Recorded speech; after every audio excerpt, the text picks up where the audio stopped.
자, 여러분 안녕하세요. 이렇게 벌써 네 번째 인사드리게 됐네요. 자, 오늘은 개인 사업자에 대해서 같이 살펴보도록 하겠습니다.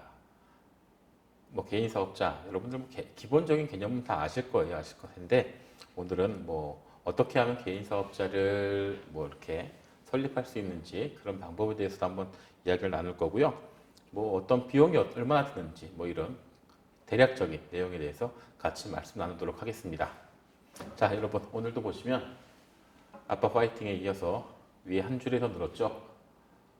이게 코로나19 때문에 지금 아이들이 학교도 못 가고 뭐 사회적 거리두기라고 해서 굉장히 지금 국가적으로 굉장히 지금 이제 거의 재난 수준으로 지금 여러 가지 일들이 제대로 진행이 안 되고 있는데 아이들도 마찬가지인 것 같습니다. 그래서 이번 주죠. 이번 주 초에 또 이제 저희 이번에는 큰아이만 빼고 그러니까 둘째하고 셋째가 잠깐 이제 여기 동해시에 왔다 갔어요. 왔다 가면서 또 이제 왔다 간 기념으로 한 글자를 또 남기고 갔습니다.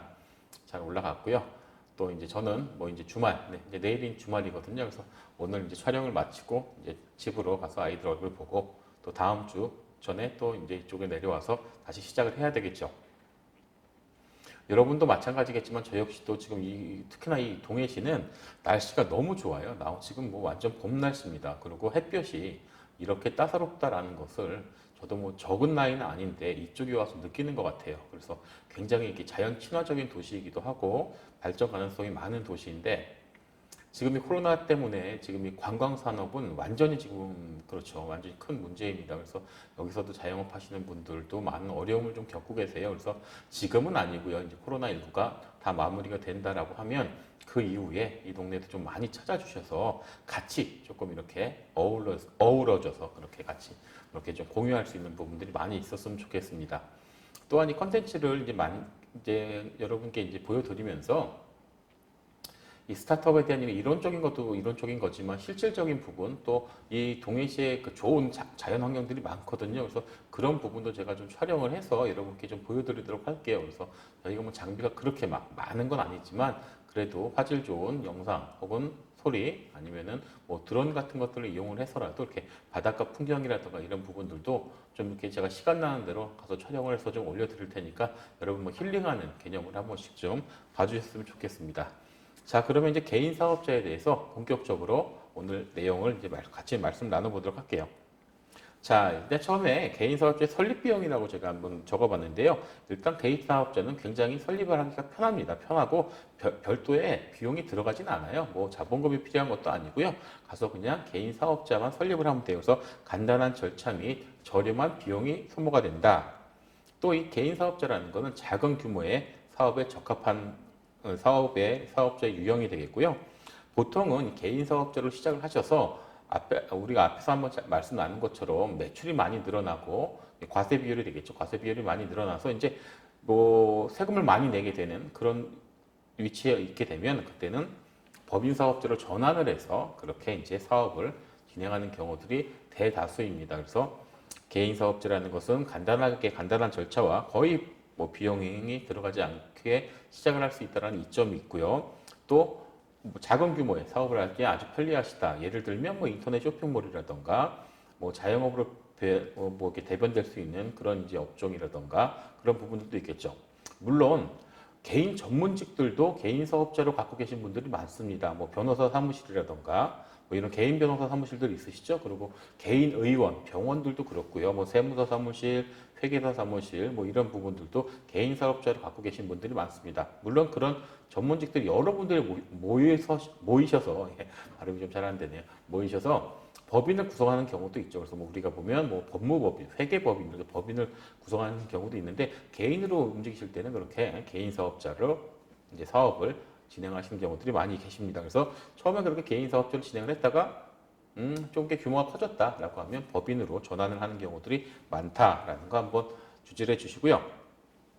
자, 그럼 개인 사업자를 사업을 할 때 어쨌든 돈이 필요할 텐데 처음에 자금 조달은 어떻게 할까요? 하는데 말 그대로 개인 사업자는 개인 마음대로 할 수 있는 사업이라고 이해를 하시면 돼요. 그래서 책임도 개인이 지고 그거에 대한 이익도 개인이 보는 거다라고 보시면 될 겁니다. 그렇기 때문에 대표자 1인, 대표자 중심의 자금 조달이 진행이 되겠고요. 또 사업에 대해서 내가 돈을 많이 벌었어요. 그걸 쓰는 거에 대해서도 큰 제약을 받지는 않습니다. 그렇기 때문에 내가 번 돈으로 내가 생활비를 막 쓰거나 혹은 부동산 투자를 했어요. 그렇다고 해서 누가 뭐라 하지 않습니다. 법인 같은 경우에는 이렇게 쓰는 거는 법인의 비용으로 직접 쓰는 거는 불가능하죠. 그럴 때는 뭐 배당을 받거나 혹은 급여를 받거나 그 개인의 돈에 한해서야 쓸 수 있겠지만 법인의 이름으로 뭔가를 진행을 할 때는 그 법인에 그 맞는 사업자 종목이라든가 이런 것들이 있어야 되겠죠. 그럼 그리고 또뭐 주주총회를 통한다든가 이런 부분이 있어야 될 텐데 개인 사업자는 그런 뭐 부담 없이 마음대로 진행할 수가 있다라는 거 한번 살펴주시면 되겠고요. 자, 다음으로 보시면은 개인 사업자 책임입니다. 아까 앞에서 보셨으면 돈도 내가 갖고 왔어요. 그럼 뭐 돈을 많이 벌어서 그것도 내 마음대로 쓸 수 있어요. 그러면 역시 책임도 개인 사업자는 대표자 위주의 책임이 진행이 될 수밖에 없겠죠. 그래서 사업을 통한 모든 책임은 대표 개인의 책임이 지게 됐고요. 개인 자산 압류빈 급여 압류가 가능하다라는 얘기가 나오고 있는데요. 이 부분은 뭐 내가 만약에 그 개인 사업자로 뭐 대출을 받는다거나 이것은 거의 개인 대출하고 비슷한 부분이기 때문에 그래서 문제가 생겼다라고 하면 개인 재산에 대한 그런 것들에 대한 압류가 들어올 수 있다라는 부분입니다. 그래서 이 부분은 약간 조금 이렇게 좀 현명하게 사업을 진행을 하셔야 되는 부분들이고 그렇기 때문에 아마 조금 규모 있는 사업을 하시는 경우에는 대부분 법인을 전환을 하셔서 사업을 진행하는 부분들이 많이 계시죠. 그런 부분도 한 번 더 생각을 해주셔야 되는데 일단 적은 규모에서 진행하는 사업들은 개인 사업자가 적합하며 거기에 대한 이익이나 책임 이것도 모두 대표자 개인이 지게 된다라는 것을 알고 계시면 되겠습니다. 자, 그럼 개인 사업자의 세법은 어떻게 될까요? 하면은 개인 사업자 소득에 대한 종합소득세를 내게 돼 있어요. 그래서 앞에서 한번 말씀드린 것처럼 과세 표준 비율이 있습니다. 과세 비율에 따라서 거기에 해당하는 그 세금을 부과를 해서 거기에 대한 세금을 내게 되는데요. 그것은 급여자들 우리가 뭐 보통 이제 급여를 받는 그런 부분들은 이제 급여에 대한 그래서 연말정산을 받게 되는데요. 보통 개인 사업자는 종합소득세를 내게 된다라는 거고요. 대표의 급여는 비용으로 인정이 되지 않습니다라는 것은 그냥 이익에 대한 걸 자기가 쓰는 부분이기 때문에 이거는 약간 좀 다른 부분이 되겠죠. 그래서 법인의 대표자는 법인이라는 조직, 하나의 법적인 인물이 되겠죠. 거기에 소속해 있는 그런 대표이사의 직책을 갖고 있는 부분이라 대표이사도 거기에 합당한 그런 급여를 받게 되죠. 그런데 개인 사업자는 그것이 아니라 개인 사업자가 버는 모든 돈이 그냥 개인 거라고 보시면 돼요. 그래서 이것은 비용으로 들어가는 것이 아니라 그냥 이익으로 보시면 되겠고요. 사업을 할 수 있는 고정자산이나 유가, 증권을 처분하는 이익에 대해서도 뭐 과세를 하지 않는다라는 부분으로 보시면 되겠습니다. 그래서 개인 사업자는 조금 더 자유롭게 세금 나눌 수가 있는데 앞에서도 계속 이제 반복되는 얘기지만 매출이 많이 커졌을 때 그때는 이제 세금을 좀 많이 내는 그런 부분이 있겠다라는 거고요. 이 개인 사업자는 그 업종별로 이 과세 비율이 다 다르게 되어 있어요. 그래서 아마 저희 이제 호프메이킹 사이트에 들어오시면은 이거에 대한 자료들을 지금 올려두고 있을 텐데 그런 부분도 한번 보시면 될 거예요. 그리고 업태마다 뭐 어떤 과세 비율을 갖는다. 왜냐하면 뭐 예를 들어서 뭐 음식업을 하신다라고 하면 내가 하루에 100만 원을 벌었습니다. 혹은 50만 원을 벌었어요. 그래서 100만 원, 50만 원이 다 이익이 아니잖아요.